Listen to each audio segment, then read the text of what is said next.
Congruency of triangle. Congruency, इस word का मतलब क्या है? कॉन्ग्रुएंसी। इसको आप कॉन्ग्रुएंट भी कहते हैं, ठीक है। कॉन्ग्रुएंट का मतलब होता है स्पेलिंग थोड़ी गलत नहीं है? नहीं, कॉन्ग्रुएंट यही होता है, CONGRUENT। Same in shape and size, ठीक है। आपका शेप भी सेम होना चाहिए और साइज भी सेम होना चाहिए। अगर if only shape is same, अगर खाली शेप सेम होता है तो हम उसे क्या कहते हैं? सिमिलर कहते हैं, ठीक है। अगर खाली हमारा शेप सेम होगा तो हम उसको सिमिलर ट्राइंगल या सिमिलर वॉटएवर जो भी ऑब्जेक्ट्स हैं वो कहेंगे। लेकिन अगर दो ऑब्जेक्ट्स का शेप और साइज दोनों चीज बिल्कुल एक जैसी है तो हम उसको क्या कहेंगे? कॉन्ग्रुएंट बोलेंगे, ठीक है। तब हम उसे क्या कहेंगे? कॉन्ग्रुएंट बोलेंगे। अगर हमारा खाली शेप सेम है तो हम उनसे सिमिलर बोलेंगे। एग्जाम्पल आपको बता रही हूं, एक एग्जाम्पल सुनो। एग्जाम्पल में देखो, एक मैंने राइट ट्राइंगल बनाया, ठीक, दूसरा भी मैंने राइट ट्राइंगल बनाया, लेकिन दोनों का साइज कैसा है? डिफरेंट है, ठीक है। इनका शेप सेम है कि दोनों ही राइट ट्राइंगल हैं, बट इनका जो साइज है वो डिफरेंट है, तो दे बोथ आर सिमिलर, ठीक है। सिमिलर और कॉन्ग्रुएंट इसलिए कराती जा रही हूं, नहीं तो बच्चों को कंफ्यूजन हो जाता है, ठीक है। ये सिमिलर हुए दोनों के दोनों। लेकिन अगर मैंने दो ट्राइंगल बनाए और दोनों ही राइट ट्राइंगल बनाए और दोनों का मेजरमेंट बिल्कुल इक्वल है, then they are called congruent. Clear हो गया इतना कंसेप्ट? इतने में कोई दिक्कत है? ओके, रोक दो 2 मिनट। एक्शन। कॉन्ग्रुएंसी में कॉन्ग्रुएंसी में आप शेप और साइज आपने दोनों चीज सेम कर दी। अब एक नया कंसेप्ट है, that is called corresponding. Corresponding angles? नहीं, यहां पर एंगल की बात नहीं हो रही। करस्पॉन्डिंग बात होगी, दो चीजें करस्पॉन्डिंग होती है, बट यहां पर वो वाले करस्पॉन्डिंग एंगल नहीं आएंगे जो आपने लाइन एंड एंगल में पढ़े थे। वो वाले करस्पॉन्डिंग की बात नहीं कर रहे हैं हम यहाँ पर। यहाँ दूसरे करस्पॉन्डिंग है। यहाँ पर दो चीजें करस्पॉन्डिंग होती हैं, या तो साइड करस्पॉन्डिंग होती हैं या फिर एंगल करस्पॉन्डिंग होते हैं। दो चीजों को हम करस्पॉन्डिंग करेंगे, ठीक है। एक चीज और पहले यही कंसेप्ट बताती हूं आपको कि करस्पॉन्डिंग साइड और करस्पॉन्डिंग एंगल किसे कहते हैं। ध्यान से सुनना, ठीक। सपोज करो एक ये ट्राइंगल है और एक ये ट्राइंगल है, ठीक। ये मैंने लिखा ABC, ये मैंने लिखा DEF। सपोज दिस इज 2 3 4 2 3 4, ठीक है। आपको दिख रहा है दो ट्राइंगल है, दोनों की शेप भी एक जैसी है और दोनों की जो तीनों साइड्स का मेजरमेंट है वो भी कैसा है? इक्वल है, ठीक। दैट मीन्स जो AB साइड है वो किसके करस्पॉन्डिंग है? DE के करस्पॉन्डिंग है, ठीक है। करस्पॉन्डिंग कैसे देखते हैं अब वो सुनो। खाली ये नहीं देखना कि जिसका मेजरमेंट सेम है वो करस्पॉन्डिंग हो गई, ऐसा नहीं होता। ऐसा तो साथ में है ही, प्लस एक चीज और देखनी होती है आपको। ये जो हमने लिखा 2 साइड, यहां पर भी हमने देखा ये 2 है और ये भी 2 है। इस वाली 2 साइड का हमने नाम लिखा AB, ठीक। अब इस वाली का नाम हम दो तरीके से रख सकते हैं, या तो DE रख सकते हैं या फिर हम इसका नाम ED रख सकते हैं, ठीक। अब तक आपने पढ़ा था कि नाम आप ABC रखो, ACB रखो, सेम है, ठीक है। अगर आप ट्राइंगल की बात करें तो सेम है, बट यहां पर कॉन्ग्रुएंसी में बिल्कुल अलग है। दोनों चीजों का मतलब बिल्कुल अलग है। यहां पर अगर आपने अल्फाबेट अगर सही नहीं रखा तो वो कॉन्ग्रुएंट नहीं होंगे, फिगर गलत हो जाएगा आपका। तो करस्पॉन्डिंग चीजों को आपको सेम रखना है। A और B वाला जो था ये 2 सेंटीमीटर का था, ये D और E भी 2 सेंटीमीटर का है। ये हमने इसको लिखा इस दो वाले को AB। अब जो A वाला पोर्शन है वो हमारा 4 वाले से कनेक्ट है, तो हम जब इसके करस्पॉन्डिंग लिखने जाएंगे तो हमने ये तो पता कर लिया कि ये DE है, लेकिन हम यहाँ पर वो वाला अल्फाबेट लिखेंगे जो 4 वाले से कनेक्ट है। अब इस वाले में 4 वाले से कौन कनेक्ट है? D कनेक्ट है कि E कनेक्ट है? D कनेक्ट है, तो हम यहाँ पर D लिखेंगे। मैडम ED नहीं लिख सकते। ED नहीं लिख सकते यहाँ पर। E समझ में आ रही ना है? मतलब क्या बेटा? आपका मतलब ये कह रहा है कि D करेक्ट है, बस E करेक्ट नहीं है ना। हाँ, यस, D ही करेक्ट है यहाँ पर। अगर आप इसे ED लिख दोगे तो ये गलत तो हो गलत जाएगा। है, गलत बिल्कुल है। गलत है। ठीक है, क्यों गलत है मैंने बताया अभी आपको। देखो, ये भी 2 है, ये भी 2 है, इसको हम AB लिख रहे हैं, इसको हम या तो DE लिख सकते हैं या ED लिख सकते हैं। ठीक है, इसको अगर हमने AB लिखा है तो हमने पहला अल्फाबेट A लिखा है। जो पहला अल्फाबेट है हमारा, वो एक जगह 2 से कनेक्ट है और एक जगह 4 वाली साइड से कनेक्ट है। तो हमें यहाँ D और E में से भी वो अल्फाबेट लिखना है जो एक जगह 2 सेंटीमीटर वाली लाइन से कनेक्ट है और दूसरी जगह 4 वाली से कनेक्ट है। आंटी A कनेक्ट है। तो यहाँ D कनेक्ट है बेटा, D वाले में देखना है। ये 2 से कनेक्ट है और ये 4 से कनेक्ट है, तो D वाला पॉइंट हम पहले लिखेंगे, बाकी जो बच गया उसे बाद में लिखेंगे। अगर हम लेकिन इसी वाले में अगर हम AB की जगह अगर हम BA लिखते गलत। तो नहीं, BA गलत नहीं है। पहले वाले में हम कुछ भी लिख सकते हैं।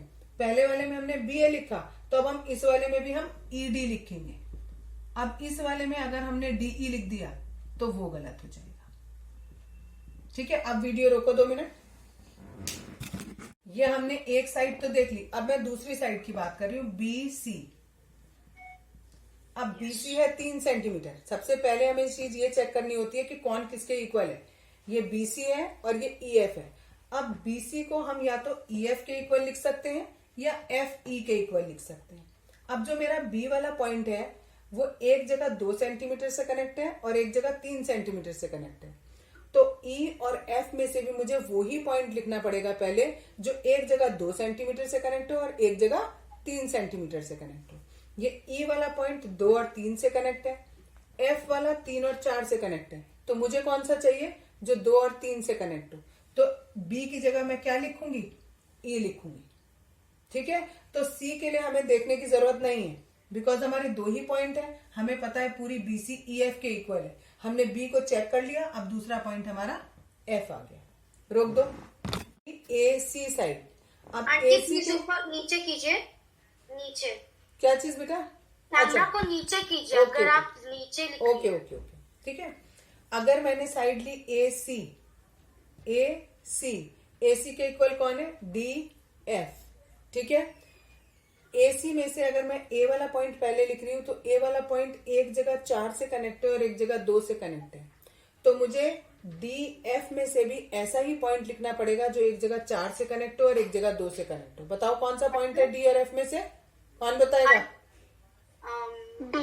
Yes, it is D। D connect aunty. तो DF यहाँ पर लिख देंगे। क्लियर? रोक दो। ये 2 ट्राइंगल दिए हैं, दे बोथ आर कॉन्ग्रुएंट। ये मैं आपको बता रही हूँ, दोनों के दोनों इक्वल हैं, लेकिन अब आपको ये ढूंढना है कि कौन किसके करस्पॉन्डिंग है। Yes Naman, AB is corresponding to which side? Ma'am B। AB। B है F O। Only it is D। इतना गंदा लिखा है मैंने। समझ नहीं आया थोड़ा। कोई बात नहीं। FD। बोलो सब लोग सही है गलत है? सही है। No no no no no no aunty सही है। सही है, सही है, सही है। कारण एक बात पे रहो। Yes, it is correct. क्यों करेक्ट है? A वाला किससे कनेक्ट है? 2 और 5 से, और F वाला भी किससे कनेक्ट है? 2 और 5 से। That means it is correct. Next one is for अध्ययन। अध्ययन बोलो बेटा। BC के करस्पॉन्डिंग क्या हुआ? FD।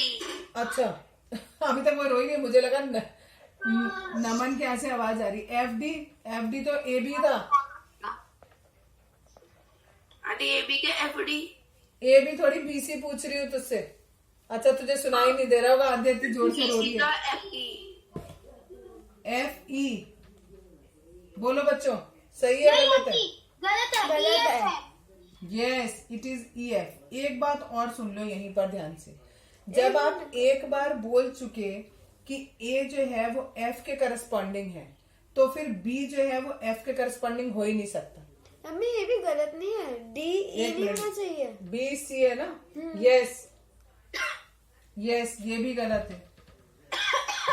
पहले देखो ये पूरा बी सी किसके इक्वल है? इस ई डी के इक्वल है। तो या तो बी जो है वो ई के करस्पॉन्डिंग होगा या बी जो है वो डी के करस्पॉन्डिंग होगा। ठीक है, या तो बी वाला ई के करस्पॉन्डिंग या डी के करस्पॉन्डिंग। बी वाला देन किस से कनेक्ट है? 2 और 3 से। तो यहाँ देखो कौन है 2 और 3 से कनेक्ट? एंड यहाँ पर होगा वो ई डी और एफ डी। बी ई अध्ययन। क्या कंफ्यूजन हो रहा है बेटा? कर्ण 1 मिनट रोक दो वीडियो। मैं भी रख दूं? हाँ रोक दो। एक चीज और इसमें, जैसे मैंने आपको साइड्स के करस्पॉन्डिंग बताया है, इसी तरीके से एंगल्स भी होते हैं करस्पॉन्डिंग। ठीक है, मैंने 2 चीज शुरू में बताई थी ना, 2 चीज करस्पॉन्डिंग पढ़नी, एक साइड और दूसरा एंगल। साइड्स मैंने आपको बता दी। अगर अब मैं इधर ही एंगल की बात करूं, अगर मैं इधर एंगल की बात करूं, तो पहला तो आपको करस्पॉन्डिंग बिल्कुल साफ साफ दिख रहा है इस केस में, because they both are right triangles. तो इनमें तो आपको साफ साफ दिख रहा है कि बी और डी कैसे हैं, दोनों के दोनों एग्जैक्टली एक दूसरे के करस्पॉन्डिंग है, दोनों इक्वल है। यहां दिया मैंने 30 डिग्री और यहां लिखा मैंने 60 डिग्री। यहां पर लिखा 60 और यहां लिखा मैंने 30। तो अब अगर मुझे लिखना है कि एंगल ए किसके करस्पॉन्डिंग है, तो हमें ये देखना है कि जो एंगल ए बन रहा है वो कितने का एंगल है? 60 डिग्री का एंगल है। तो हमें ये देखना है इनमें से कि कहाँ 60 बन रहा है। यहाँ बन रहा है 60। नहीं आंटी, यहाँ second option. Yes, that means angle F के इक्वल है। ये ठीक है, ये एफ पर। और एंगल सी किसके करस्पॉन्डिंग है? एंगल ई के करस्पॉन्डिंग। और angle B is corresponding to angle D. Mummy हमारे हमने करस्पॉन्डिंग का एक साइन बताया था। हाँ बताऊंगी Equals to- बताऊंगी। वो कॉन्ग्रुएंसी का नहीं होता बेटा, वो कॉन्ग्रुएंट का होगा। वो अभी ये करस्पॉन्डिंग चल रहा है। ठीक है, करस्पॉन्डिंग के लिए केवल इतना ही, इतना क्लियर हुआ? एक मिनट आंटी, पहले एक बार मुझे करना था। नहीं ना, मन ये कर्ण कर रहा है, मैंने मुंह से निकल गया। ये क्वेश्चन आपको दिया है, इसमें आपको ए बी के करस्पॉन्डिंग चाहिए। तो ए पर 90 है, हमने देखा यहाँ ई पे 90 है, तो ए और ई करस्पॉन्डिंग हो गए। ए की जगह हम ई लिख सकते हैं, लेकिन बी हमारा 30 है, तो यहाँ डी 30 है, तो हम बी की जगह डी लिखेंगे, एफ नहीं लिख सकते। ये वाला गलत और ये वाला सही। ठीक है, अगर हमने लिखा बी सी, तो बी सी हमारा 5 सेंटीमीटर है, 5 सेंटीमीटर हमारी ये वाली साइड है। तो बी सी या तो डी एफ के करस्पॉन्डिंग हो सकती है या एफ डी के हो सकती है, लेकिन बी वाला एंगल 30 है और यहाँ डी एंगल 30 है, तो दैट मीन्स बी किसके करस्पॉन्डिंग होगा? डी के करस्पॉन्डिंग होगा। ठीक है, रोक दो। ठीक है, अब हमें कॉन्ग्रुएंसी में ये देखना है, क्या बोलने जाती है? यस, Congruency में। दो ट्राइंगल को आप कब कब कॉन्ग्रुएंट कह सकते हो। ऐसा अभी आपको ये तो आपने बताया कि उनका शेप और साइज सेम है, तो हम बता देंगे, लेकिन इन मैथमेटिक्स आपको क्या बताना है? अगर आप पहला क्राइटेरिया जो है कॉन्ग्रुएंसी का, कॉन्ग्रुएंसी क्राइटेरिया क्या होता है? पहला क्राइटेरिया है ट्रिपल एस, मीन्स अगर एक ट्राइंगल की, ये एक ट्राइंगल है, ये एक ट्राइंगल है, ये वाली साइड इस साइड के इक्वल, ये वाली साइड इसके इक्वल और ये वाली साइड इसके इक्वल, तो हमने तीनों साइड के इक्वल कर दी। दैट मीन्स ये दोनों ट्राइंगल्स कैसे हो गए? जिससे मैंने कॉन्ग्रुएंट हो गए। किया वही है एस एस एस। हाँ यस, ठीक है। सेकंड क्राइटेरिया क्या होता है? S A S A, means आपने दो एंगल लिए, ये वाला एंगल इसके इक्वल, ये वाला एंगल इसके इक्वल, और इनके बीच की जो साइड है वो आपस में इक्वल है। ठीक है, अगर आपने इतनी चीज प्रूफ कर दी तो दैट मीन्स दोनों ट्राइंगल क्या हो जाएंगे? आपके कॉन्ग्रुएंट हो जाएंगे। तीसरी बात क्या? एस ए एस, इसमें मैंने आपको बताया था दो साइड और उनके बीच का एंगल, ये साइड इसके इक्वल, ये वाली साइड इसके इक्वल, ये वाला एंगल इस वाले एंगल के इक्वल। ठीक है, और जो चौथा होता है that is R H S. R H S में दो आपने वो बनाए, ट्रायंगल बनाए, ये भी 90, ये भी 90, एक तो हाइपोटेन्यूज इक्वल कर दिया और कोई एक साइड किसी एक साइड के इक्वल कर दी, तो ये RHS। ये 4 क्राइटेरिया होते हैं। यानी क्राइटेरिया का मतलब समझो, अगर मैंने आपसे कहा आपको प्रूफ करना है कि ये गिवन ट्राइंगल इस गिवन ट्राइंगल के कॉन्ग्रुएंट है, आपको प्रूफ करना है, तो आप 4 तरीके से उसे प्रूफ कर सकते हो। पहला तरीका, आप उसकी तीनों साइड को तीनों साइड के इक्वल कर दो, तो भी वो दोनों कॉन्ग्रुएंट हो जाएंगे। दूसरा तरीका, आप 2 एंगल और उनके बीच की साइड को इक्वल कर दो। तीसरा तरीका, 2 साइड और उनके बीच के एंगल को कर दो। या चौथा तरीका, 2 एंगल अगर आपके 90 के आपके प्रूफ हो गए, एक साइड के और दूसरा हाइपोटेन्यूज जो है वो हाइपोटेन्यूज के इक्वल हो जाए, तो भी वो ट्राइंगल कॉन्ग्रुएंट हो जाएंगी। इतनी बात समझ में आ रही है? यानी जब आपको कहा जाए कि प्रूफ करके दिखाओ कि this triangle is congruent to this triangle, तो इसका मतलब आपको इन चारों में से कोई एक केस करके दिखाना है, चारों नहीं करके दिखाने, कोई एक केस करके दिखाना है। ठीक है? फॉर एग्जाम्पल मैं आपको एक एग्जाम्पल बताती हूँ, उस एग्जाम्पल से आपको और अच्छे से समझ में आएगा। जस्ट सपोज ये 2 ट्राइंगल मैंने बनाए, ABCDEF, सपोज 2 3 4, इट इज 2 3 4। तो मुझे साफ साफ दिख रहा है कि इसकी तीनों साइड्स कैसी हैं, इक्वल हैं। तो मैंने यहां लिख दिया AB is equal to DE, BC is equals to EF and AC is equals to DF। 3 बातें हो गई। SSS तीनों साइड है, that means triangle ABC is,